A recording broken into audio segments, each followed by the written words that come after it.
এই শাড়িটা তোমার কাছে সবচেয়ে প্রিয়, সেটাই প্রথমে ছিঁড়ে যায়।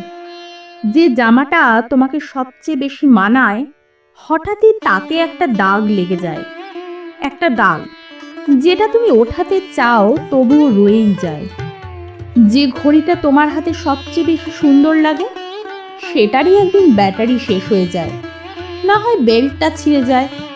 ঠিক তেমনই যাকে তুমি মনে করছো সবচেয়ে দরকার, যাকে তুমি ভেবেছো সবচেয়ে কাছের, হয়তো সেও একদিন চলে যাবে, অথবা থেকে যাবে না থাকারই মতো। সমস্যা আসলে একটাই, প্রিয় শব্দটার মধ্যে একটা অদ্ভুত যন্ত্রণা লুকিয়ে আছে। কারণ যাকে আমরা সবচেয়ে বেশি ভালোবাসি, যাকে সবচেয়ে বেশি ধরে রাখতে চাই, যাকে সবচেয়ে বেশি যত্ন করি, সেটাই আমাদের জীবনে থাকে সবচেয়ে কম সময়।